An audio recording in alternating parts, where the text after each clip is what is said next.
નમસ્કાર, મહામંથનમાં હું નેહા આપનું સ્વાગત કરું છું। દરેક રાત પછી એક સવાર હોય છે એવું આપણે વર્ષોથી સાંભળતા આવ્યા છીએ। દરેકના જીવનમાં દુઃખ પછી સુખ આવે મોટે ભાગે ઘટનાક્રમ ચાલતો રહે છે, પરંતુ જગતના તાત એવા ખેડૂતના નસીબમાં કાળ રાત્રિનો અંત ક્યારે છે તે કોઈ કહી શકતું નથી। શિયાળાની ઠંડીમાં જેમ પાણી થીજી જાય એમ ખેડૂતનું નસીબ થીજી ગયું છે, જેના ઉપરથી પાંદડું ખસતું જ નથી। રાજ્યમાં એક જ દિવસમાં કેટલી એવી ઘટના બની કે જેમાં આપણને સ્પષ્ટ લાગે કે ખેડૂત સાથે મજાક સિવાય કંઈ જ નથી થતું। રાજકોટ યાર્ડમાં શાકભાજી પકાવતા ખેડૂતોના માથે માઠી બેઠી હોય તેવો શબ્દ પ્રયોગ પણ ઓછો લાગે એટલી હદે ભાવના નામે ખેડૂતોની મજાક થઈ। ટામેટા અને કોબીજ પકાવતા ખેડૂતો પરસેવો પાડીને માલ વેચવા આવ્યા તો તેમને 1 કિલોના માત્ર 2.5 રૂપિયા જેટલો ભાવ મળ્યો। બહુ દુઃખ સાથે કહેવું પડે છે કે આજે આપણે આપણા 2 વ્હીલર કે 4 વ્હીલરના ટાયરમાં પેટ્રોલ પંપ ઉપર હવા ભરી આપનારને પણ રાજી ખુશીથી 10 રૂપિયા કે 20 રૂપિયા આપી દઈએ છીએ, ત્યારે દિવસ રાત કાળી મજૂરી કરીને ખેડૂત પાક કે શાકભાજી તૈયાર કરે છે। બહુ બધી આશાઓ સાથે યાર્ડમાંથી પોતાનો માલ વેચવા જાય છે, ત્યારે મળે છે માત્ર 2 કે 2.5 રૂપિયા। ક્યાંક એવું બને છે કે ખેડૂતનો પાક હજુ મહા મહેનત તૈયાર થયો હોય અને તેને મહા મહેનતની રોકડી કરવાની તૈયારી ચાલતી હોય ત્યાં જ કોઈ માઇનોર કેનાલ ઉભરાઈ જાય છે અને મહામુલ્લા પાક પર પાણી ફરી વળે છે। હવે તો હદ ત્યારે થઈ કે જ્યારે ખેડૂત પોતાના પાકને રક્ષણ આપવા માટે જે જંતુનાશક દવા છાંટે છે તે દવા છાંટવાથી જ પાક બળી જાય છે અને ખેડૂતની આ મુશ્કેલીનો જવાબ આપનારું પણ કોઈ નથી। આવી તો કેટલી મુસીબતો છે જેની ચર્ચા મહામંથનના આ મંચ પરથી અનેકવાર થઈ ચૂકી છે। ફરી એકવાર ખેડૂતની મુશ્કેલી દૂર થશે એવી જ આશા સાથે મહામંથનમાં ચર્ચા કરીએ કે સતત નુકસાની પર નુકસાની વેઠતા ખેડૂતની ભાવનાના નામે મજાક કેમ કરવામાં આવે છે। ચર્ચા કરીશું મહામંથનમાં।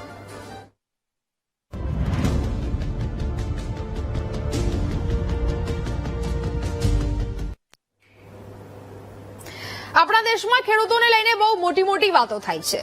ખેડૂતો માટે સહાય, લોન કે સબસિડીની જાહેરાતો સરકાર હંમેશા કરે છે, પણ ખરેખર ખેડૂતોની પરિસ્થિતિ શું છે તેને લઈને અનેક સવાલો થાય છે। એક ખેડૂત કે જે આટલી મહેનત કરી કોઈ એક પાક ઉભો કરે છે તેની પાછળ તે દિવસ રાત મહેનત કરે છે। ખેડૂતો ગમે તેટલી મહેનત કરે પણ ક્યારેય તેને યોગ્ય ભાવ મળ્યો જ ના હોય તેવું સાંભળ્યું છે। એવું લાગે છે કે ખેડૂતો એક સાંધે ત્યાં તેર તૂટે તેવી સ્થિતિ બની છે। પાક વીમો, કમોસમી વરસાદ, યોગ્ય સહાય ન મળવી, આ બધી મુશ્કેલીઓ તો સરકાર આપી જ રહી છે ખેડૂતોને અને ખેડૂતો વેઠી જ રહ્યા છે, પણ આ તો ખેડૂત છે, તેની મુશ્કેલી થોડી ઓછી થશે। ઘણી એવી જગ્યાઓ છે કે જ્યાં બજારમાં કિલોના 20 થી 30 રૂપિયા મળતા શાકભાજીના ખેડૂતોને મળી રહ્યા છે 2 કે 2.5 રૂપિયા। હવે આવી સ્થિતિમાં બિચારો ખેડૂત જાય તો જાય ક્યાં? આવા ભાવને કારણે ખેડૂત કેટલી વાર રસ્તા ઉપર શાકભાજી ફેંકવા સુધી મજબૂર થાય છે અને આની પાછળનું કારણ એ છે કે ખેડૂતો પાસેથી સાવ મફતના ભાવે ખરીદેલું શાકભાજી વેપારીઓ બજારમાં ઊંચા ભાવે વેચે અને નફાખોરીમાં આ વચેટિયાઓ ફાવી જાય અને એ ખેડૂત ત્યાંનો ત્યાં જ રહે। અને સરકાર પાસે તો ખબર નહીં આ બધી સમસ્યાનું નિવારવા માટે કોઈ રોડમેપ છે કે નહીં। ક્યાં સુધી ખેડૂત બિચારો ક્યાં સુધી આ સમસ્યાઓથી પીડાતો રહેશે? કૃષિના અધિકારીઓ ખાસ આ બાબતે વિચારણા કરે તો સારું રહેશે। દર વર્ષે તમારા પગાર વધે છે, મોંઘવારી ભથ્થા વધે છે, તેનાથી અમને કોઈ વાંધો નથી, પણ જે રીતે આખી સ્થિતિમાં ખેડૂતોની જે દયનીય હાલત કરો છો તે સાવ બિચારા બનાવી દીધા છે તમે ખેડૂતોને। વિચાર કરો કે તમને 15 વર્ષ પહેલા જે પગાર આપતા હતા તે જ પગાર અત્યારે આપે તો તમે કામ કરો, નોકરી કરો ખરા? છેલ્લા 5 થી 10 વર્ષમાં તમારા પગારમાં કેટલો વધારો થયો છે તે જુઓ અને એમને એનાથી કોઈ વાંધો પણ નથી, પણ ક્યારે વિચાર્યું છે ખરું કે તમે ખેડૂતો માટે કંઈ કરો છો ખરા? ખેડૂતોને લઈને નેતાઓ કૂદકાઓ મારે છે, અમે આમ કરી દઈશું, અમે આમ કરી દઈશું। માત્ર વોટ બેંકમાં જ ઉપયોગ કરો છો ખેડૂતોનો તમે। બિઝનેસમેનો માટે પોલિસી બનાવો છો, ખેડૂત માટે કોઈ પોલિસી છે ખરી? આજે કોબીજ અને ટામેટાના 2 કે 2.5 રૂપિયા છે। હવે આ ગુજરાતના ખેડૂતને ખેતી કરવી કે ન કરવી એ જ નથી સમજાતું।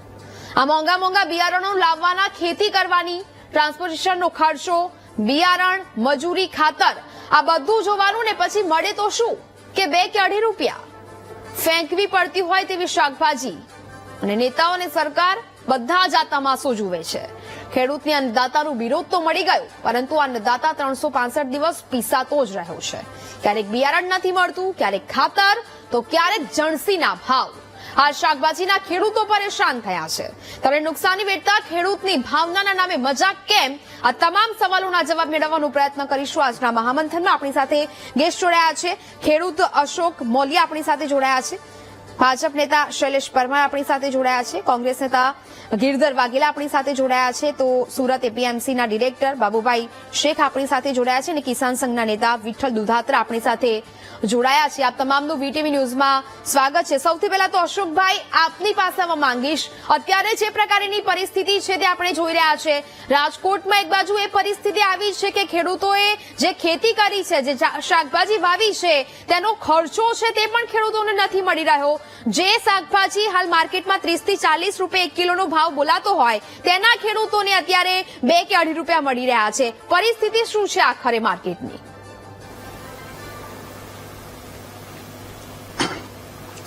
સૌ પ્રથમ તો વીટીવી ગુજરાતી ને વંદન સાથે અભિનંદન કે ખેડૂતોનો જે આ પ્રશ્ન છે ભાવને લઈને, તો અત્યારે તમે જોઈ શકો છો કે ભાવ અત્યારે રીંગણા, કોબીજ કે તુવેર આવા અનેક પણ શાકભાજીના ભાવ બિલકુલ નથી. હવે ભાવની આ વિષાંતરને કારણે ખેડૂત કાયમ પીસાતો રહે છે અને કાયમ અસમાનતાને કારણે ખેડૂતને જે નફાકારક પ્રવૃત્તિ કરવાની હોય કે જે એની આજીવિકા રળવાની હોય એમાં એને 5 પૈસા મળતા નથી.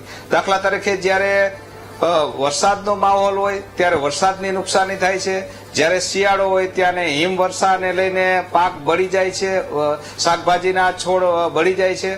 તો બે બાજુથી એવી પરિસ્થિતિ થાય છે અને જ્યારે ઉત્પાદન થાય છે, દાખલા તરીકે વાતાવરણ સારું હોય, પાણીની થોડીક સવલત હોય અને જે સૌની યોજનાનું થોડા જાજુ પાણી જેને મળતું હોય, અથવા તો જે પાણીની ક્યાંય પણ ચેકડેમ ને લઈને ક્યાંય કોઈ ચેકડેમ, કુવા, તળાવને લઈને મળતું હોય પાણી, શિયાળાને લઈને વાત હોય ત્યાં સુધી, પણ તો ભાવ મળતા નથી. એટલે ખેડૂતો માટે આમ જોઈએ તો અત્યારે ભાવ બિલકુલ મફત નાખી દેતા જેવું થાય છે, પડતરે પણ થતી નથી, જેને કારણે આખું વર્ષ ખેડૂતોને સરભર કરવામાં, સરપ્લસ કરવામાં એને નુકસાની જેવું થાય છે.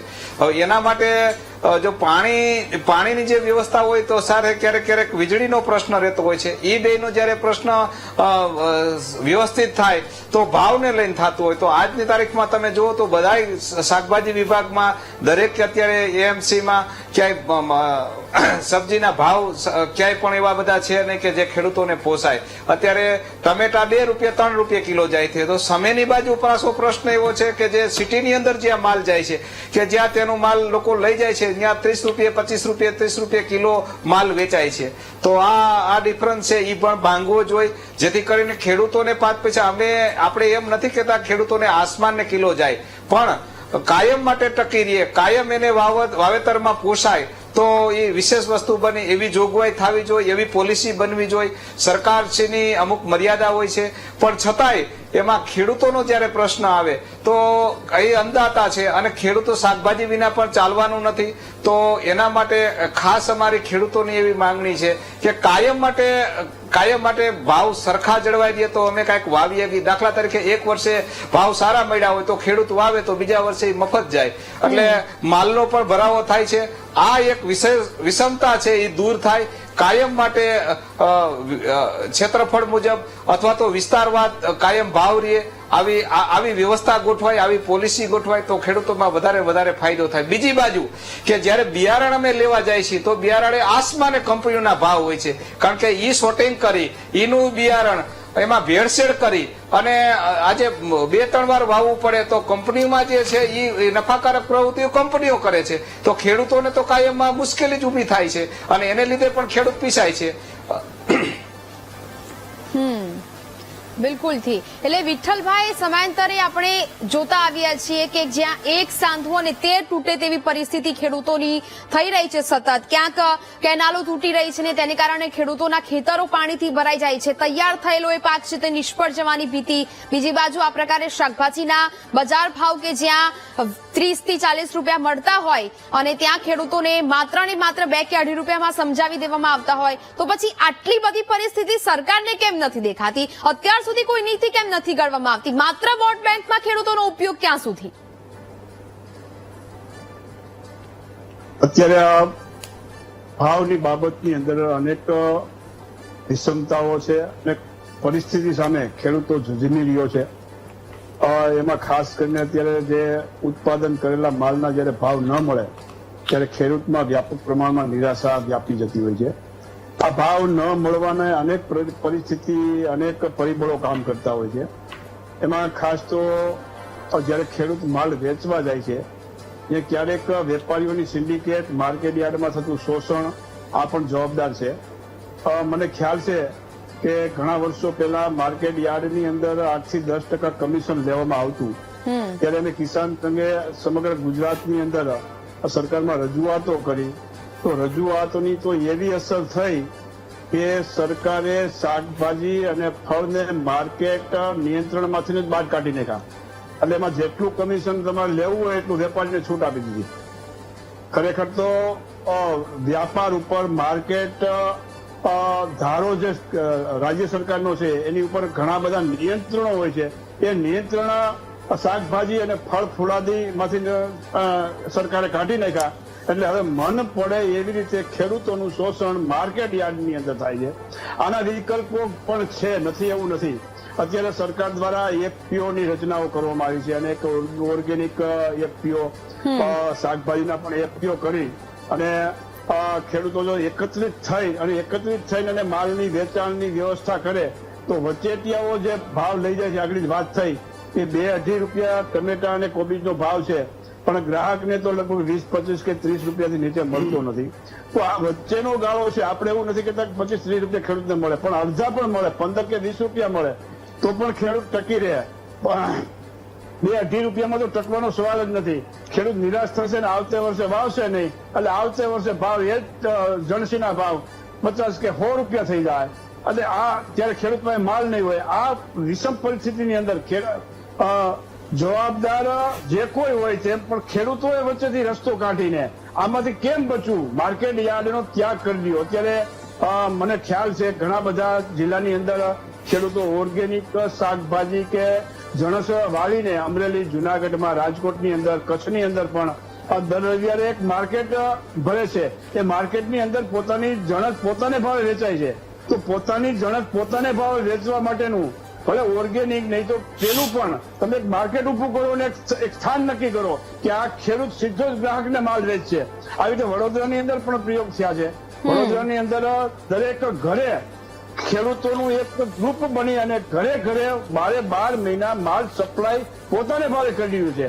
તો સંગઠિત બનવાનો તક છે.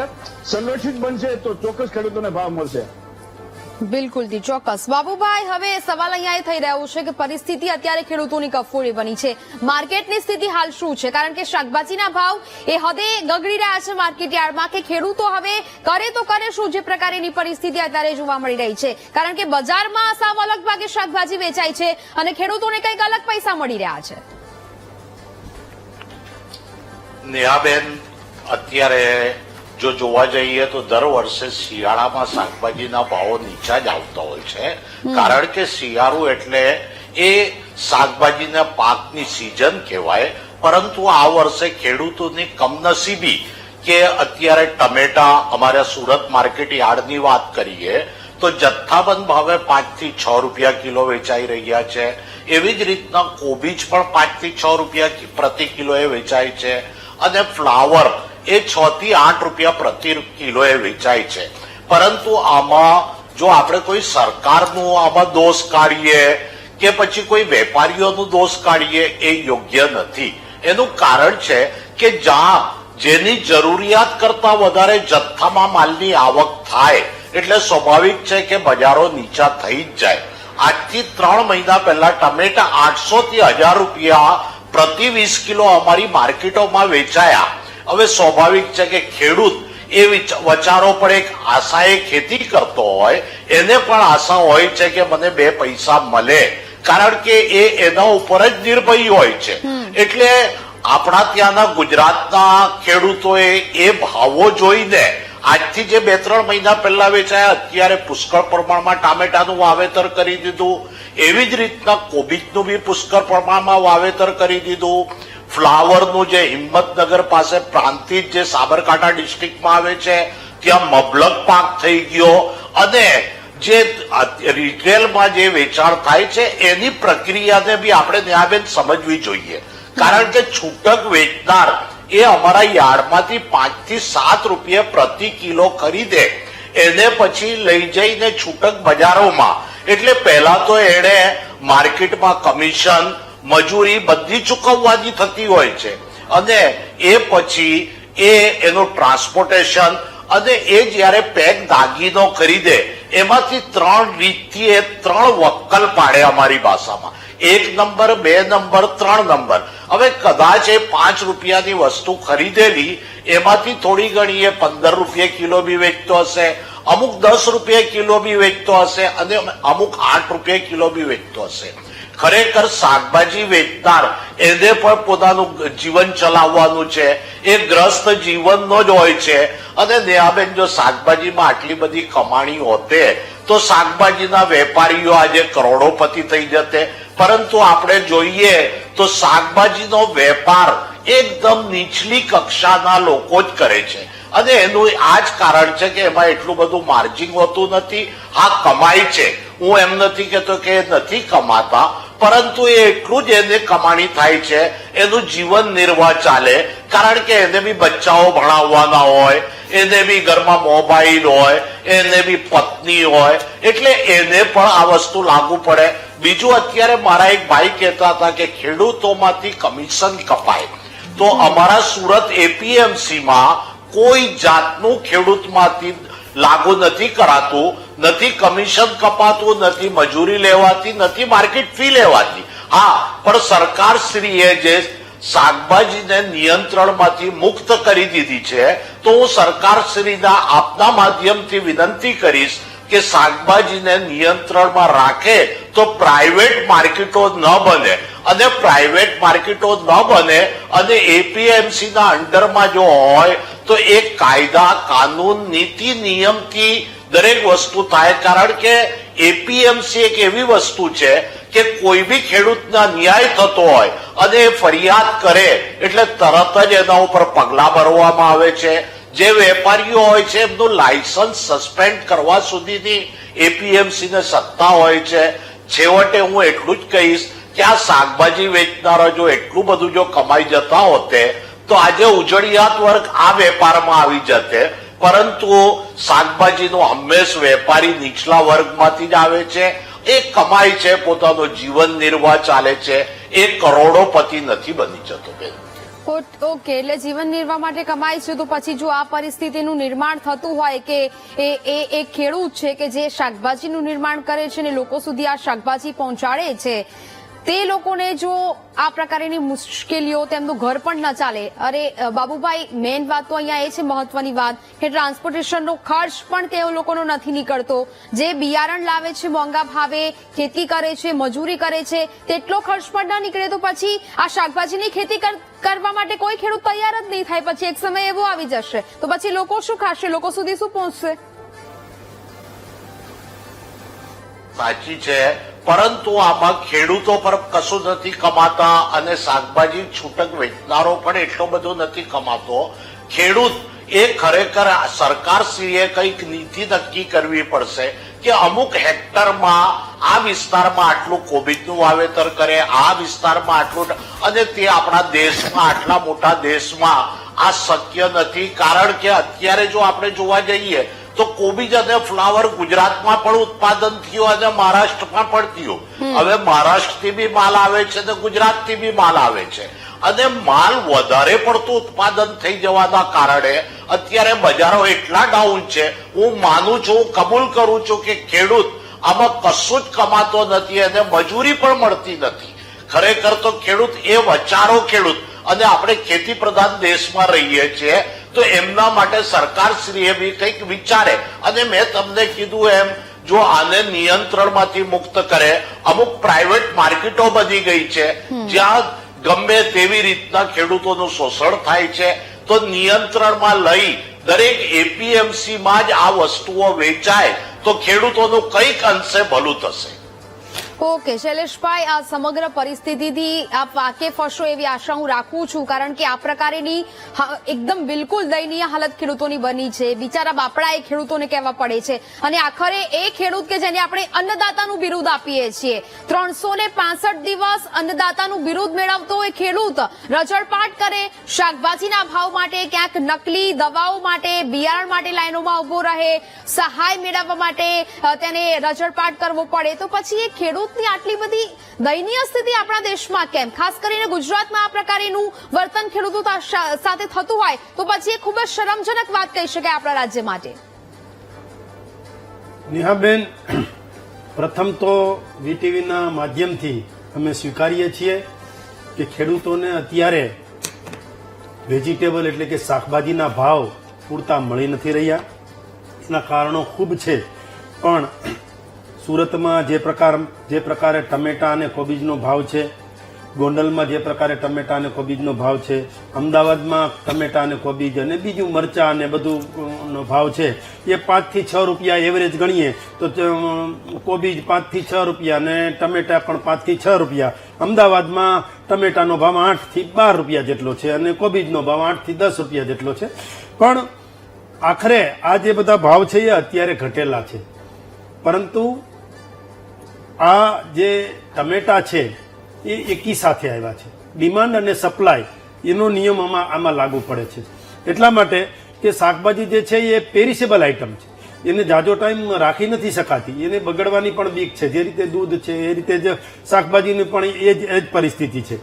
જ્યારથી નર્મદા યોજના અને સરદાર સરોવર યોજના જ્યારથી આવી ત્યારથી ખેતરે ખેતરે પાણી પહોંચ્યા છે, પિયત થવા મળ્યું છે અને ખેડૂતો 3 પાક લેવાની સાથે એ શાકભાજી પણ એટલું જ વાવતો થયો છે. હમણાં વાત કરતા હતા કે એક સાથે એક જગ્યાએ એક જ પ્રકારનો પાક વાવે છે તો પણ એવું થાય છે. એટલે ડિમાન્ડ અને સપ્લાય, માંગ અને પુરવઠો, એટલે પુરવઠો વધે તો માંગ ઘટે, માંગ વધે તો પુરવઠો ઘટે. આ નિયમ છે અને એને બેલેન્સ રાખવું જોઈએ, અને એને બેલેન્સ રાખવાની જે કોઈની જવાબદારી છે તો એ એપીએમસીની જવાબદારી છે, અને સાથે સાથે ખેડૂતો અને વેપારીઓની પણ જવાબદારી છે. આમાં 5 થી 6 રૂપિયા કિલો ટમેટા ખેડૂતોના જાય છે. પછી બજારમાં પૂછવા જઈએ ને આ બેન, તો હમણાં હું પૂછીને જ આવ્યો છું બજારમાં, તો ટમેટાનો ભાવ જે છે એ 30 રૂપિયા કિલો છે. તો આટલો ડિફરન્સ 5 થી 8 રૂપિયા કે 10 રૂપિયા ટમેટા હોલસેલમાં જાય છે, ત્યાં 30 રૂપિયા થઈ જાય છે. એટલે વચ્ચેનો જે ડિફરન્સ છે એ જોવા જેવો છે ને વેપારીઓ ક્યાંક ને ક્યાંક વચ્ચેનો ડિફરન્સ જે છે એ જ ખાઈ જતા હોય છે વધારે પડતું. બીજું કે આને ભાવ નિયંત્રણમાં પણ લેવાની જરૂર છે, એ અમે સ્વીકારીએ છીએ. જે ટમેટા છે એ આંધ્રપ્રદેશથી લઈ અને હમણાં વાત કરતા હતા એ રીતે તમામ રાજ્યોમાંથી આવે છે, અને મધ્યપ્રદેશ, આંધ્રપ્રદેશ, મહારાષ્ટ્ર, કર્ણાટક, ઉત્તર ગુજરાત, આ તમામ અને મધ્ય ગુજરાત ત્યાંથી પણ ટમેટા આવે છે. એટલે તમામ જગ્યાએથી ટમેટા જે છે એ પર પ્રાંતમાંથી પણ એટલા જ આવે છે, અને પર પ્રાંતીય હોવાના કારણે ક્યાંક ને ક્યાંક વટાણા, પેપ્સિકમ અને મરચા અને ટમેટા, કોપી, આ બધું જે છે એ બહારથી પણ વધારે, પરપ્રાંતથી પણ વધારે આવે છે. અને વાતાવરણ સાનુકૂળ છે. સાનુકૂળ વાતાવરણ હોવાના કારણે ગયા વર્ષ કરતા આ વર્ષે પાક પણ વધારે થયો છે. પાક વધારે થવાના કારણે ડિમાન્ડ એન્ડ સપ્લાયની જે વાત કરી એ પણ ક્યાંક ને ક્યાંક ભાગ ભજવે છે. સાથે સાથે પિયતની પણ વાત કરી છે, અને પાછોતરો જે વરસાદ જે થવાનો હતો એ પાછોતરો વરસાદ પણ પડ્યો છે, એટલે શાકભાજીનું જે વાવેતર થવું જોઈએ એ વધારું થયું છે. હવે હું એમ કહું છું કે આ જે શાકભાજી છે એ એગ્રો પ્રોસેસર છે એ લોકો પણ 30%, એમાં પણ 30%નો વધારો થયો છે. એગ્રો પ્રોસેસરનું કામ કરે છે એ લોકો પણ 30% વધારે લેતા થયા છે, એટલે ત્યાં પણ શાકભાજી જવાનું ચાલુ થયું છે.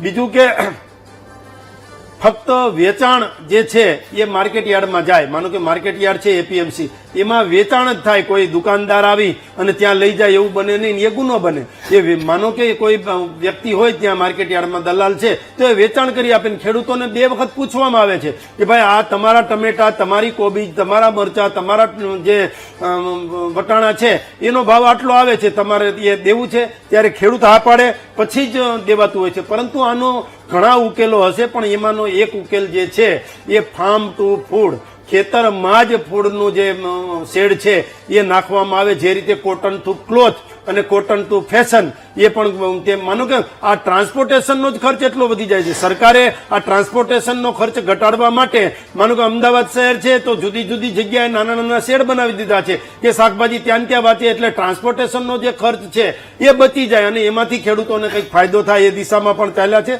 ખેડૂતની જે ખેતી છે એમાં જે પ્રોડક્શન થાય છે નેહાબેન, એ જ એક જ પ્રોડક્શન છે કે જેમાં પ્રોડક્શન થાય છે. બાકી કોઈ પણ વાત લઈ લ્યો તમે, માનો કે કોઈ વાસણ બનાવતા હોય તો એ તો one form to another form છે, એ પ્રોડક્શન નથી. માનો કે કોઈ પેટ્રોલ બનાવતા હોય તો એ તો ક્રૂડમાંથી પેટ્રોલ બને એટલે one form to another form છે. પ્રોડક્શન કોઈ કરતું હોય તો એ માત્ર ને માત્ર ખેડૂત કરે છે. અને ખેડૂત જે બીજા બધા પ્રોડક્શન કરે ને, માનો કે કોઈએ કપડાનું પ્રોડક્શન કર્યું તો કપડાના પ્રોડક્શન પછી ઉત્પાદન એ પછી પણ એને જે વેપારી છે એ સાથે ચાલે, માર્કેટમાં પણ એ વેપારીનો સાથે ચાલવાનો હોય, પછી જ્યાં ગ્રાહક છેલ્લા ગ્રાહક સુધી પહોંચે તો પણ કપડામાં એને ફાયદો થતો હોય છે. એમ પણ ખેડૂતમાં એવું નથી. ખેડૂતમાં તો પ્રોડક્શન થાય, ખેડૂતની જણસ એપીએમસીમાં આવે, જણસ ખેડૂત વેચી નાખે, પછી ત્યાંથી કટ ઓફ થઈ જાય. આગળ માનો કે પ્રોડક્શન થી આગળ માર્કેટિંગ છે તો એમાં ખેડૂત ગાયબ છે.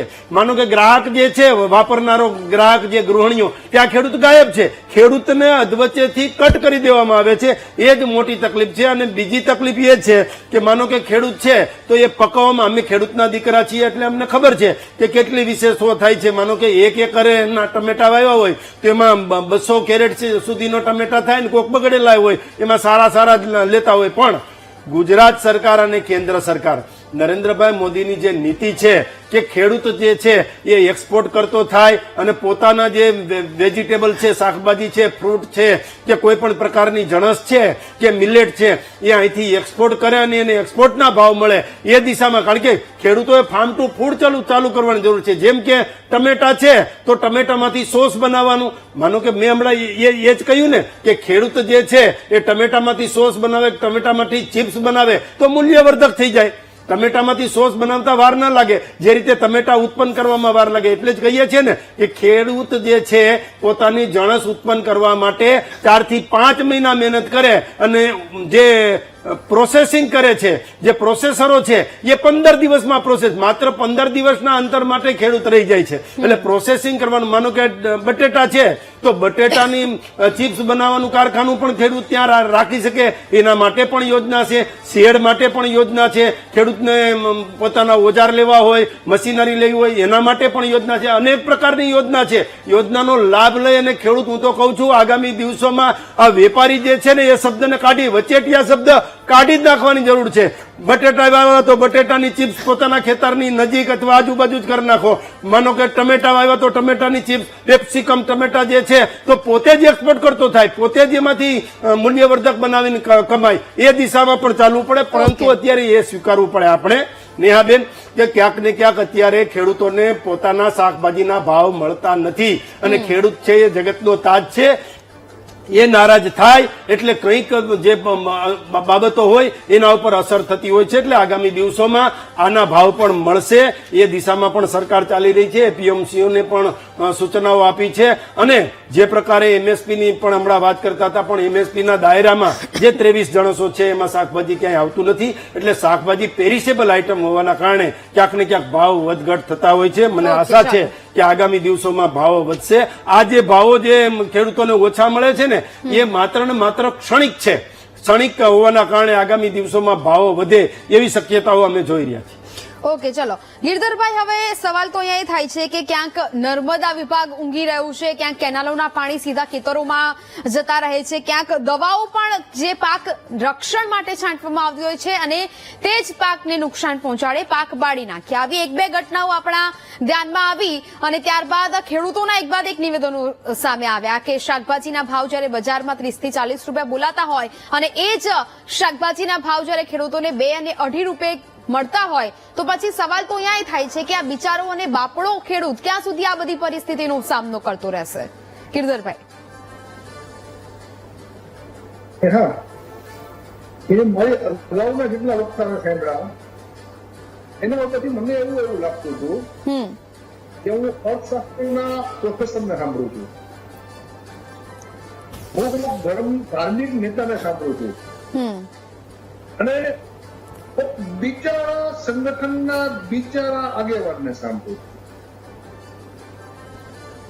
અને વાત વિઠ્ઠલભાઈથી શું કરવું, તો વિઠ્ઠલભાઈએ રજૂઆત કરી કે આ શાકભાજીનું કંઈક કરો, તો સરકારે વિઠ્ઠલભાઈની રજૂઆતને ઊંધી વાળી દીધી,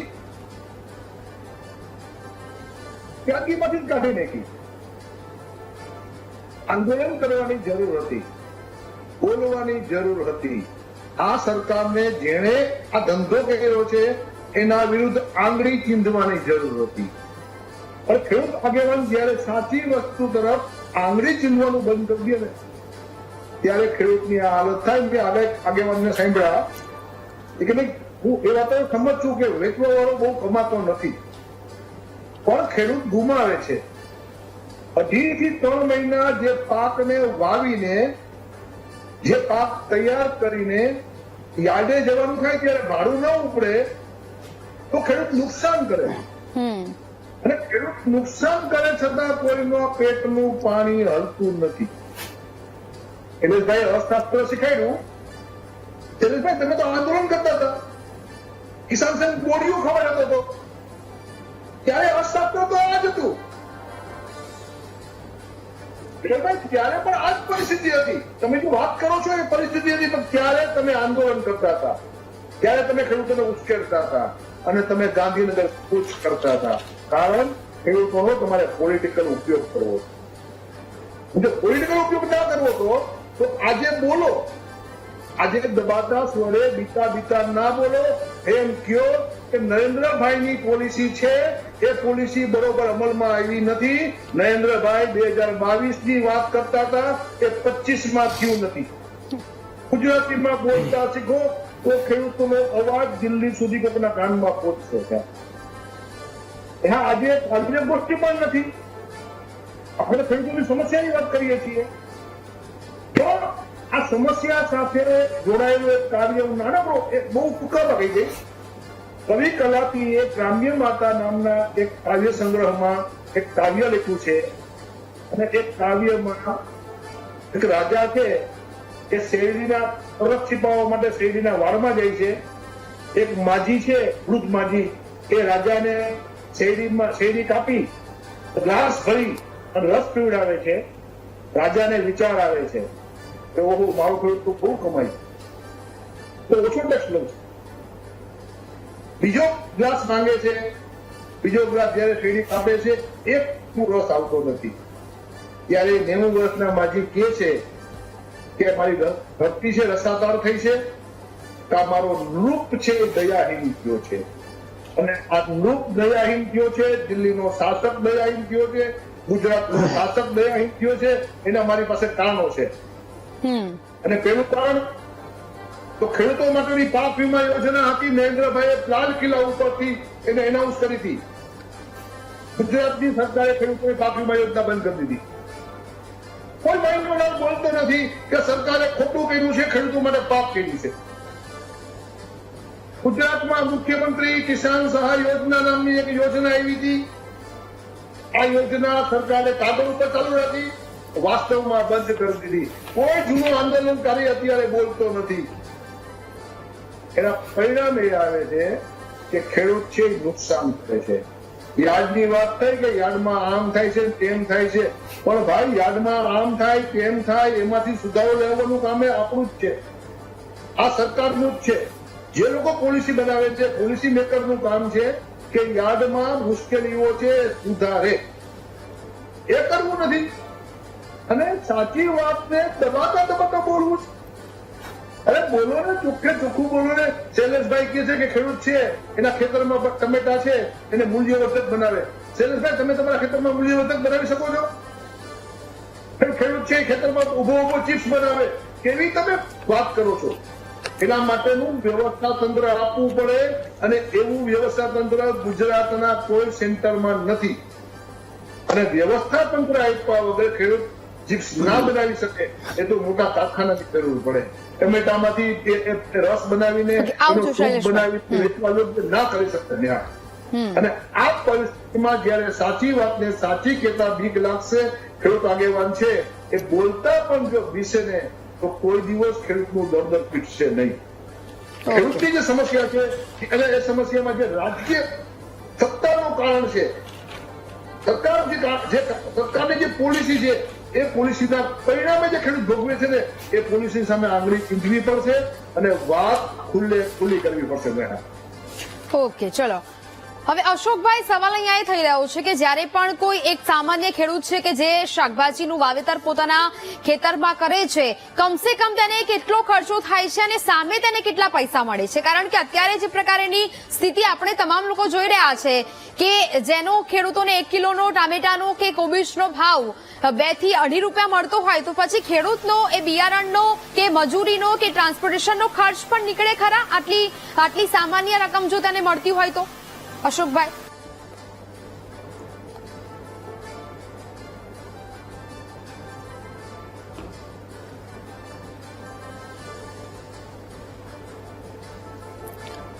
ઓકે, ક્યાંક અશોકભાઈને અવાજ નથી પહોંચી રહ્યો. અશોકભાઈ જોડાઈ તે પહેલા આપણે વિઠ્ઠલભાઈ સાથે વાત કરીશું. વિઠ્ઠલભાઈ, સવાલ એ જ કે જે પ્રકારે આ પરિસ્થિતિનું નિર્માણ થયું છે, એક બાદ એક ખેડૂતો ઉપર પડ્યા પર પાટું જેવી સ્થિતિ સર્જાઈ છે કે ક્યાંક એક ગામમાં એ પ્રકારની પણ સ્થિતિ બની કે જ્યાં નર્મદા વિભાગ ક્યાંક ઊંઘી રહ્યું હતું અને જે કેનાલનું પાણી છે તે ખેડૂતોના ખેતરમાં પહોંચી ગયું અને સદંતર જે તૈયાર થયેલો પાક છે તે ખેડૂતોનો નિષ્ફળ રહ્યો. એટલે આ પ્રકારની પરિસ્થિતિ પણ ક્યાંક જોવા મળતી હોય છે. બીજી બાજુ રિટેલ માર્કેટમાં આસમાને બોલાતા ભાવ ખેડૂતોને ક્યાંક નથી મળતા હોતા. તો આ માટે જ્યારે ઉદ્યોગપતિઓની વાત આવે છે ત્યારે તો સરકાર બહુ મોટા વાયદાઓ છે અથવા તો સામે કામ પણ કરી આપતી હોય છે. ખેડૂતો માત્ર બિચારો બાપડો કેમ બની રહી જતો હોય છે? માત્ર ને માત્ર ખેડૂતોનો વોટ બેંકમાં ઉપયોગ શા કારણે થતો હોય છે? પરિસ્થિતિ સમજો ખેડૂતોની, કારણ કે આટલી બધી દયનીય હાલત કે જેના માર્કેટમાં 30 થી 40 રૂપિયા ભાવ બોલાતો હોય અને ત્યાં માત્ર ખેડૂતોને 2 કે 2.5 રૂપિયા જ મળે. સામે જે પ્રકારની દવાઓ, બિયારણો છે મોંઘા તે ખેડૂત ખરીદીને લાવે, મજૂરીનો ખર્ચ, ટ્રાન્સપોર્ટેશનનો ખર્ચ, તો પછી આ બધું ખેડૂતને કરવું ક્યાં? આ શાકભાજીનું વાવેતર કરતો ખેડૂત એમ કહી દેશે કે હવે હું શાકભાજીનું વાવેતર જ નહીં કરું, તો પછી સામાન્ય જનતા શું કરી લેશે? અત્યાર સુધી આપણી જે ડિબેટ હતી ઘણા બધા પેટા પ્રશ્નો પણ ઉપસ્થિત થયા છે. એનો પણ મારે થોડીક વાત કરવી પડે. પહેલા તો એ વાત કરી કે ખેડૂતો પાસેથી કમિશન લેવામાં આવતું નથી. એક માર્કેટ યાર્ડના ડિરેક્ટરે પણ વાત કરી. તો કદાચ ઘણા બધા માર્કેટ યાર્ડોમાં નહીં લેવાતું હોય, પણ ડાયરેક્ટ ઇનડાયરેક્ટ મેં એવી પોઈન્ટો ખેડૂત પાસે જોઈ છે કે એમાં ખેડૂતો માલ વેચવા ગયો એમાં કમિશન કપાણું છે 8, 9 કે 10%. બીજા નંબરની અંદર અમુક પરિસ્થિતિની અંદર લેનાર ઉપરથી કમિશન લે છે તો પણ એ ઇનડાયરેક્ટ તો ખેડૂત ઉપર જ છે. અને લેનાર જો એને 8-10% આપવું હોય આપવું પડે તો એ સ્વાભાવિક રીતે 8-10%નું માર્જિન વધારીને જ માલ લે. એટલે એ પણ ડાયરેક્ટ ઇનડાયરેક્ટ ખેડૂત ઉપર જ છે. બીજા નંબરની અંદર એમએસપી ની મેં વાત નથી કરી. એ જે ભાજપના પ્રવક્તાએ કીધું એમએસપી થી નીચે એમએસપી ની વાત નથી કરી, પણ માર્કેટ કંટ્રોલ ની વાત કરી છે. માર્કેટ એને કદાચ એ વિષય એનો નહીં હોય કે નહીં ખ્યાલ હોય કે જે તે તાલુકાની અંદર તાલુકા નીચે વહવતી જણસીને માર્કેટ કંટ્રોલમાં લેવાતી હોય છે. એમાં પેલા શાકભાજી હતું, હવે શાકભાજી, ફળ, ફૂલ એ બાકાત કરી દેવામાં આવ્યું છે. ઘણા બધા વિસાવદર માર્કેટ યાર્ડની અંદર પણ નથી લેવામાં આવતું. એ તો એકદમ ખુલ્લી માર્કેટ યાર્ડની જાય છે, ખેડૂત વેચે છે, માલ મૂકે છે અને ગ્રાહકો લઈ જાય છે સીધા જ. કોઈ વચ્ચે તો દલાલીઓ નથી અને માર્કેટ સેફ પણ નથી ને કમિશન પણ નથી. તો આવું માર્કેટ યાર્ડનું હું કલ્પના કરું છું કે એમાં કોઈ દલાલ ન હોય, વચ્ચેટીઓ ન હોય, સીધો ગ્રાહક લઈ જાય, પછી વેચનાર લઈ જાય કે ખાનાર લઈ જાય. આ પ્રકારની વ્યવસ્થા થાય તો મોટે ભાગે આ માર્જિન નીકળી જાય છે. અને બીજી એક વાત એવી થઈ છે કે શાકભાજી ખેડૂત પાસેથી 5-6 રૂપિયાની કિલો લેવાય છે અને 8, 10 કે 15 રૂપિયાની કિલો વેચાય છે. પણ 15 રૂપિયા નહીં, 30-40 રૂપિયાથી નીચે કિલો, લગભગ 30 કે 40 રૂપિયાથી નીચે એ પણ જણસ વેચાતી નથી. તો આમાં પણ ક્યાંક ગેરમાર્ગે દોરવાની આ વસ્તુ થઈ રહી છે. પછી આપણને ખ્યાલ છે બેન કે અત્યારે જે ખેડૂતો બહુ મોટી મુશ્કેલી, ભારતીય કિસાન સંઘ અનેક વખત લડ્યું છે. 17 ને 19 ગોળીબાર થયા છે, અનેક કેસો થયા છે, 25 30 વર્ષ સુધી કેસો થયા છે, કેટલાય કાર્યકર્તાઓ જેલમાં ગયા છે, ત્યારે કોઈ પૂછવા વાળું નથી. ને અત્યારે કિસાન સંઘ ઉપર સવાલ ઉભા કરે છે. કિસાન સંઘ હરમેશ ક્યારેય ખેડૂતોનો રાજકીય લાભ લીધો નથી, ક્યારેય ચૂંટણી લડ્યું નથી અને ચૂંટણીમાં ઉમેદવાર ઉભા રાખ્યા નથી. તો રાજકીય લાભ લેવાની વાત જ નથી કિસાન સંઘને.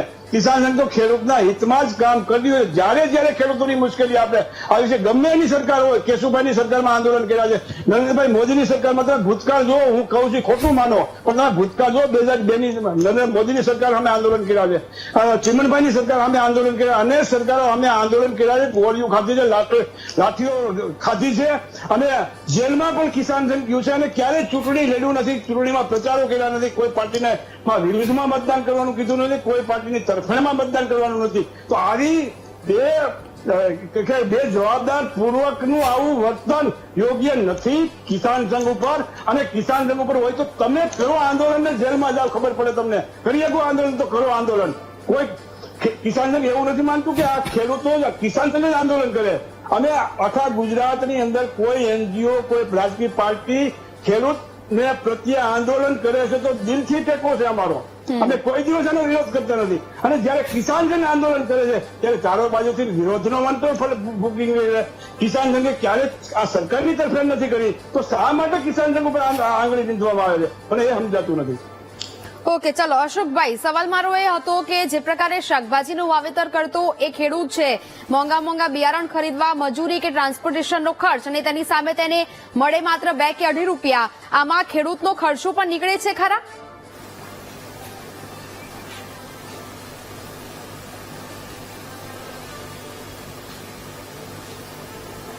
અવાજ આવી રહ્યો છે અશોકભાઈ? હા, આવી રહ્યો છે. પણ હવે જો ખર્ચાની વાત આપણે કરીએ તો 1 વીઘાની અંદર આજે 20 થી 25 હજાર રૂપિયા જેવો બિયારણ, ખાતર, દવા અને પાણી અને મજૂરી આવો ખર્ચ થતો હોય છે. અને એવાય આવા સંજોગોમાં તો પૈસા ગાંઠના નુકસાનીમાં ખેડૂત જાય. જો સારા ભાવ મળે અને સારું 2 પૈસા જો ટાઈમસર વાતાવરણ સારું હોય તો 2 પૈસા ખેડૂત રડે. પણ આવા સંજોગોમાં તો પૈસા એની પડતર પણ ન આવે અને પૈસા કાયમ માટે નુકસાની એને ખેડૂતોને ભોગવવી પડતી હોય છે. 25 થી 30 હજાર રૂપિયાનો ખર્ચો કરો તો એમાં આજે વેચવા જાય આવા તુવેર, આવા રીંગણા અને ટમેટા, ફ્લાવર આવા ભાવ જો જોઈ તો એમાં વધારે અટાણે નુકસાની જાય ખેડૂતોને, એમાં 5 પૈસા મળે નહીં ખેડૂતોને. હવે જ્યારે શું થાય છે, વિષમતા એ થાય છે કે જ્યારે ભાવ ન હોય ત્યારે ખેડૂતો વાવતા હોય ત્યારે ભાવ ન મળતા હોય વાવે ત્યારે, અને જયારે ન હોય ત્યારે ભાવ આસમાને વહી જાય. એટલે ખેડૂતો ફરીવાર એમ થાય કે ભાઈ હાલો આમાં ન મળ્યું તો આમાં 5 પૈસા મળશે, એવું કરીને વાવેતર કરે. એટલે તેમાંય પછી વધારે વાવેતર થાય એટલે ખેડૂતોને પાછા ભાવ નીચા જાય છે. એટલે સતત બે બાજુ આવતા જવતા ખેડૂતો કાયમ માટે એને ભાવની દ્રષ્ટિએ જોઈને તો એ કાયમ એને કોઈ દિવસ સધર થતો નથી. એના 2-3 મેં તમને કારણ કીધા. એક તો ખેડૂતો જે ડાયરેક્ટ ટ્રાન્સપોર્ટેશનની જે વાત કરી, પણ ખેડૂતો ક્યાં બધી વ્યવસ્થા કરે. હવે મજૂરી ન મળે ટાઈમે તો એ બધું એના પૈસા કમાઈને પાછે જે પણ સણસી હોય એને વેચીને પાછું બિયારણ, ખાતર, દવા આવું બધું લેવાનું હોય છે. તો આટલી બધી ગૂંચવણમાં ખેડૂત કરે ક્યારે કામ અને ક્યારે લઈને માલ લાવે? દાખલા તરીકે ક્યાંય પણ ડેપો ખોલે સિટીની અંદર તો જાય કોણ, ખર્ચા કોણ કરે? એ ખેડૂત ખેતી કરે કે ત્યાં જાય કે શું કરે? પરિવારમાં 2 જણા હોય તો 1 જણો તો ખેતીમાં સતત માટે રહેવું પડતું હોય, મજૂર ન મળતા હોય. તો આવી વિષમ પરિસ્થિતિમાં ભાવ છે એ ખેડૂતોના જો નક્કી થાય અને કાયમ માટે ખેડૂત જો ભાવ જણસીના ભાવ નક્કી કરે તો જ એને પોસાય. જયારે ખેડૂત માલ પકવે અને ભાવ છે એ બીજા નક્કી કરે છે તો એને લીધે ખેડૂતોને કાયમ માટે પારાવાર નુકસાની જાય છે. દાખલા તરીકે યાર્ડમાં જાય તો એનો ભાવ ખેડૂત ન કરે કે ભાઈ મારે આ ભાવનું વેચવું છે, એ વેપારીની વાત આવે છે. વેપારી એમ કે અત્યારે ભાવ નથી, એના 50% આવશે કે 10% આવશે તો પણ ખેડૂતોને દઈને આવવો પડે છે, કારણ કે બીજી વખતે બીજો માલ તૈયાર થતો હોય તો ખેડૂત સ્ટોરેજ કે સંગ્રહ ક્યાં કરી શકે? તો આવી પરિસ્થિતિમાં ખેડૂત કાયમ માટે ઓલું કરતો હોય છે. આમાં સરકારશ્રીની કોઈ સારી એવી યોજના કે જેથી કરી સમાંતર જળવાઈ રહે, કેલ્ક્યુલેશન કાયમ માટે જળવાઈ રહે, આવી થાય. અને જે વચેટિયાની વાત આવી કે દવા બિયારણની વાત આવી, તો બિયારણ છે ખેડૂતોનું જયારે એપીએમસી માંથી જયારે ખેડૂતોનું જયારે બિયારણ દે એનું સોર્ટિંગ કરે, પેકિંગ કરે તો એ ખેડૂતોને માલ મફતમાં જાય. અને એનું બિયારણ પાછું જયારે બિયારણ આવે તો એના 3-4 ગણા ભાવ હોય. તો આ વિષમતા છે તો ખેડૂતોને કાયમ ક્યાંથી પરવડવાનું છે કે 5 રૂપિયા કિલો જે ટમેટા હોય એનું બિયારણ જે તૈયાર કરવામાં આવે તો જે થાય એથી 3 ગણા ભાવ જ્યારે ખેડૂતોને પાછું બિયારણ લેવાનું આવે ત્યારે થાય. તો આ પરિસ્થિતિ જયારે ઉભી થાય છે ત્યારે ખેડૂતોને નુકસાની જવાની છે. માલ થાય તો પણ નુકસાની જવાની છે. વરસાદ પડે કે બીજા અનેક પરિબળો ખેતી ઉપર કામ કરતા હોય તો ખેતી છે, આકાશી રોજી છે, તો એના માટે બધાય પરિબળો કામ કરતા હોય છે. તો એ પરિસ્થિતિમાંથી ખેડૂત ઉગરવાનો નથી અને દિવસે દિવસે ખેતીની તમે જુઓ તો ખેડૂતોના દીકરા ખેતી કરતો હોય કોઈ પણ એના ખેડૂતોને દીકરી દેવા પણ કોઈ ખુશી નથી. જો એટલી બધી એમાં આવક હોય અને એટલું બધું કમાણી થતી હોય તો ખેડૂતોમાં કોઈ પણ એમ કહેતા ખેડૂતોના દીકરા છે એને કોઈ દીકરી દેવા ગામડે ખુશી નથી. તો આ પરિસ્થિતિ શું બતાવે છે કે કાયમ માટે ખેતૂનો લોપ થતો જાય છે, ખેડૂતો કાયમ માટે પીસાતા જાય છે. આવી સિટીની અંદર તમે જુઓ તો વધારે ત્યાં વસ્તી વધતી જાય છે અને ત્યાં સ્થળાંતર થતું જાય છે, ગામડા ખાલી થતા જાય છે. જો ખેતીમાં એટલી બધી આવક થતી હોય ને એટલું પ્રોત્સાહન મળતું હોય તો લોકો ત્યાં પણ વસે ને 5 પૈસા રડે ને, પણ આવું તો બનતું નથી. બિલકુલ, એટલે કે આ પ્રકારની પરિસ્થિતિ છે તે ખેડૂતો માટે ખૂબ જ દયનીય સાબિત થઈ રહી છે. અમે જનતાને એક સવાલ કર્યો હતો કે નક્કર નીતિ વગર ખેડૂતે મળતું વળતર તળિયે જ રહેશે, જેના જવાબમાં 93% લોકોએ હામાં જવાબ આપ્યો છે કે હા, નક્કર નીતિ વગર ખેડૂતને મળતું વળતર તળિયે જ રહેશે, અને 7% લોકોએ નામાં જવાબ આપ્યો છે. ચર્ચા આપણે યથાવત રાખીશું, રોકાઈશું બ્રેક માટે.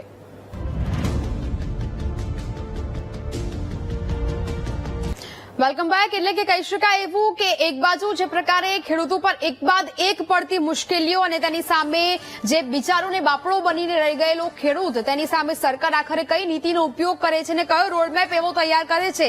કારણ કે ચૂંટણી ટાણે તો અનેક બધા વાયદાઓ અને જાહેરાતો કરવામાં આવે છે, પરંતુ ખરેખર એ વાયદાઓ અને જાહેરાતો ખેડૂતો માટે પૂરતા સાબિત થાય છે તેની સામે કોઈ યોગ્ય પગલા લેવાય છે, ખેડૂતો માટે ચોક્કસ કંઈક કરી બતાવે સરકાર તો એ ખેડૂતોને ક્યાંક કામમાં આવી શકે એવી વાત છે. હાલ તો શૈલેષભાઈ, હવે આ સમગ્ર પરિસ્થિતિ જે ઉભી થઈ છે આમાં કોઈ પોલિસી બની શકે ખરી? કારણ કે જો આમ 2 કે 5 રૂપિયા મળવાના હોય તો ખેડૂત બિચારો ખેતી કરે કે ન કરે તે જ એક અસમંજસની વાત તો ત્યાં જ બનીને ઉભી રહી જાય છે. ખેડૂતોની દર વખતે આ પ્રકારની પરિસ્થિતિ કેમ? બેન, હમણાં બ્રેકમાં જતા પહેલા વિઠ્ઠલભાઈ દુધાત્રા, ખેડૂત આગેવાન અને કિસાન સંઘ જે ખેડૂતો માટે કામ કરે છે, એમણે ઘણી સાચી વાતો કરી અને એમની તમામ વાતો સાથે હું સહમત છું.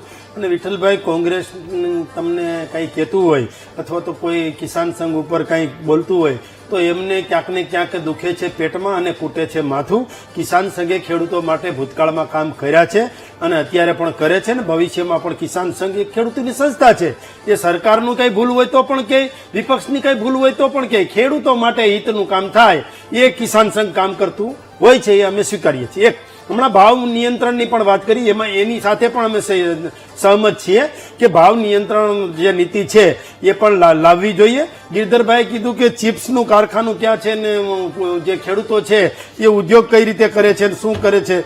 તો ખેડૂતોના કેટલાય ઉદ્યોગો છે અને એગ્રીકલ્ચર, ખેડૂતો એટલે એગ્રીકલ્ચર ઇન્કમથી જે ઉદ્યોગો થાય છે એ ઉદ્યોગોમાં જોવા જઈએ તો મધ ઉત્પાદન છે, કોલ્ડ સ્ટોરેજ છે, કોલ્ડ સ્ટોરેજથી પણ વેરહાઉસમાં સંગ્રહ કરીને પણ કમાઈ શકે, ફાર્મ ટુ ફૂડ, કૃષિ યુનિવર્સિટીઓ અલગ કરી અને ખેડૂતોનું મૂલ્યવર્ધક કેમ જણસ થાય એ પણ કામ કર્યું છે. એપીએમસીનું આધુનિકરણ કર્યું છે, જરૂ ઉદ્યોગ, કાપડ ઉદ્યોગ, આ બધા જ એગ્રીકલ્ચરને લગતા ઉદ્યોગ છે. માનો કે ફળ છે તો એમાં કેરી છે તો કેરીને મૂલ્યવર્ધક બનાવી અને એક્સપોર્ટ કરવી, આ પણ કામ કરીએ છીએ. જે ઔષધિ ઉદ્યોગ છે એ પણ કિસાનોને લગતો ઉદ્યોગ છે. એટલે ક્યાંક ને ક્યાંક આવા ઉદ્યોગોના કારણે farm to food, farm to fashion, cotton to cloth, એટલે આ બધા જ ઉદ્યોગો કિસાન અને ખેડૂતો સાથે જે જોડાયેલા છે. એક વાત, હવે ગિરધરભાઈ, જ્યારે 50 કરોડની વસ્તી હતી ને આપણી ભારતની, ત્યારે આપણે બહારથી મગાવતા હતા, આપણે આયાત કરતા હતા. આજે 150 કરોડની વસ્તી છે તો આપણે ખેડૂત જે છે એ એક્સપોર્ટ કરતો થયો છે. એ એક્સપોર્ટમાં કદાચ ચણા હોય, ઘઉં હોય, મેંદો હોય કે કેરી હોય કે દાડમ હોય કે દ્રાક્ષ હોય, આ તમામ બાબતો જે છે એ એક્સપોર્ટ કરતો થયો છે. એ જ બતાવે છે કે ક્યાંક ને ક્યાંક ખેડૂતોની આવક બમણી નથી થઈ પણ બમણી થવા તરફ જઈ રહી છે. એક વાત. બીજું, માઇગ્રેશન આપણે થતા હતા, અમારા વડવાઓ અમને ખબર છે કે ભાઈ અહીંથી સુરત ગામડાઓ ખાલી કેમ થઈ ગયા? કારણ કે ખેતીમાં કાંઈ હતું જ નહીં, પાણી જ હતું નહીં. સૌરાષ્ટ્રમાં તો સૂકો પ્રદેશ હતો. એવી જ રીતે સુજલામ સુફલામ આવ્યું તો ઉત્તર ગુજરાતમાં પાણી આવ્યું, સૌની યોજના આવી તો સૌરાષ્ટ્રમાં પાણી આવ્યું. એમ તમામ જગ્યાએ પાણી આવ્યું અને ત્રણ પાકો ઓકે, લેતા ચાલો, થયા છીએ. એટલે અત્યારે આપણે માનો કે સુરત થી માઇગ્રેટ થઈને હવે ગામડા તરફ લોકો આવી રહ્યા છે. એનું કારણ જે છે કે હવે ખેતીમાં ઓકે. આવક થાય છે. ઓકે. બીજું મારે સુરેશભાઈ, સીધા સમયનો ગ્રાહક સુધી પહોંચવાની પણ વાત કરી છે કે ગ્રાહક જે છે, માનો કે ખેડૂત, વેપારી અને ગ્રાહક, તો સીધા ગ્રાહક સુધી પહોંચવાની વાત છે. એ વાત સાથે અમે સહમત છીએ.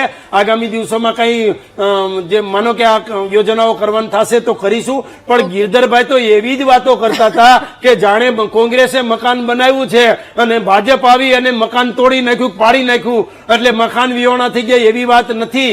તમે કઈ યોજનાઓ વેજીટેબલ માટે કરી છે, શાકભાજી માટે કઈ યોજના કરી છે? તમે યોજના કરી હોય અને ભારતીય જનતા પાર્ટીએ એ યોજના કેન્સલ કરી હોય તો બરાબર છે. આ જે છે એ પેરિસેબલ આઇટમ છે, એના કારણે ક્યાંક ને ક્યાંક MSP ના દાયરામાં પણ નથી આવતી અને ખેડૂતોને અને ઓકે, શાકભાજી ચાલો. પકવતા અને બાગાયતી ઓકે. પાક લેતા ખેડૂતોને ક્યાંક ને ક્યાંક ફાયદો થાય. એ ઓકે. દિશામાં આગામી દિવસોમાં ચાલશું. પણ તમે કાંઈ નથી કર્યું એટલે અમારે કરવાનું છે, એ સ્વીકારી લેજો. ઓકે, ચલો ગિરધરભાઈ, હવે સવાલ અહીંયા થઈ રહ્યો છે કે ખેડૂતોની આ પ્રકારની દયનીય હાલત બની છે, આ માટે સરકાર શું નક્કર પગલા ભરી શકે? કેવા પ્રકારની નીતિ અજમાવી જોઈએ ખેડૂતોએ? એ તો શૈલેષભાઈ ગુજરાતીમાં કહી દીધું. 28 વર્ષના શાસન પછી એમ કહે છે કે હવે અમે કરશું. શૈલેષભાઈ કે ગઈકાલે નથી આવ્યા. 28 વર્ષના શાસન પછી પોલિસી નથી આવી, પોલિસી કરશે. આજે ખેડૂતોએ પોતાનું જે ઉત્પાદન કર્યું છે એ ઉત્પાદનનો ખર્ચ નથી મળતો ને ડબલની વાત કરે છે. કે ભાષણની જે હોશિયારી છે ને એ ભાજપને કોઈ ના પહોંચે. આપણે ચર્ચા કરીએ છીએ કે ખેડૂતોને પડતર મળતું નથી અને ડબલની વાત કરે છે. તો કેવી રીતે આ વાત ભેગી થાય? અને બીજું, પોલિસી નથી તો નથીમાં કોની જવાબદારી? તમે તો 28 વર્ષ તમે શું કર્યું? અરે રેહાન, હવે વાત મને ગઈ વખતે પ્રશ્ન પૂછ્યો તો કેનાલ તૂટવાની. તો મારું સ્પષ્ટ માનવું છે કે નરેન્દ્રભાઈના શાસન આવ્યા પછી આ ઉંદેડા અને નોરિયા એટલા બધા મજબૂત થઈ ગયા છે કે કેનાલ તોડી નાખે છે. ઓકે, ચલો. આ ઉંદર અને નોરિયા જે મજબૂત થયા છે એની પાછળનું વિજ્ઞાન તપાસવું જોઈએ, એનું કારણે તપાસવું જોઈએ. એ ઓકે. વાત કોઈ કરતું નથી. શૈલેષભાઈ એ વાત નહીં કરે. ઓકે ગિરધરભાઈ, સમયનો અભાવ છે. ઓકે ઓકે ઓકે વેપાર રોકાવાનું છે. ઓકે ઓકે બાબુભાઈ, લાસ્ટ પ્રતિક્રિયા. ઓકે, મારે કોઈ રાજકારણમાં પડવું નથી, પરંતુ આજે અત્યારે ભાઈ ખેડૂતભાઈ એમ કહેતા હતા કે ખેડૂતોમાંથી કમિશન કપાય છે. સુરત એપીએમસીમાં કોઈ પણ જાતનો ખર્ચો ખેડૂતમાંથી કપાતો નથી. બીજી વાત, સુરત એપીએમસીએ સરકારશ્રીની ગાઈડલાઈન પ્રમાણે એક પ્રોસેસિંગ યુનિટ ઉભું કર્યું છે. એમાં જયારે ટામેટાના ભાવો સસ્તા હોય તો એપીએમસી પોતે ટામેટા ખરીદી કરી એમાંથી ટોમેટો કેચઅપ બનાવે છે. જ્યારે કેરી સસ્તી હોય તો કેરી ખેડૂતોની ખરીદીને એમાંથી મેંગો પલ્પ બનાવે છે. એવી જ રીતના સુરત એપીએમસીએ એક કૃષિ બજાર મોલ ઉભો કર્યો છે. એમાં નાના ખેડૂતો જે વીંગો 2 વીંગો જમીનના માલિક હોય એ ખેડૂત પોતાની રીતથી સીધો એમાં આવી જાતે પોતે માલનું વેચાણ કરી શકે છે. એવી વ્યવસ્થા ઉભી કરી છે. તો હું સરકારશ્રીના માધ્યમથી આપને એટલું જ કહીશ કે દરેક એપીએમસી આ રસ્તા પર જાય તો આપણે કંઈક ખેડૂતોનું ભલું કરી શકીએ. ઓકે, ચાલો. અશોકભાઈ, શૈલેષભાઈ, ગિરધરભાઈ, બાબુભાઈ અને વિઠ્ઠલભાઈ, આપ તમામ લોકો અમારી સાથે જોડાયા તે બદલ આપનો ખૂબ ખૂબ આભાર. એટલે કે આશા તો એ રાખીએ કે ખેડૂતોની ભાવના સાથે જે મજાક થઈ રહી છે, આવી રીતે 2 રૂપિયા અને 2.5 રૂપિયા આપીને એ મજાક કરવાનું બંધ કરે સરકાર, અને ખાસ કરીને કોઈ ચોક્કસ નીતિ કે કોઈ ચોક્કસ પોલિસી છે તે લાવવામાં આવે જેથી ખેડૂતોની આવી દયનીય હાલત અને દયનીય સ્થિતિ ન બને. આ સાથે મહામંથનમાં હાલ રજા લઈશું. નમસ્કાર.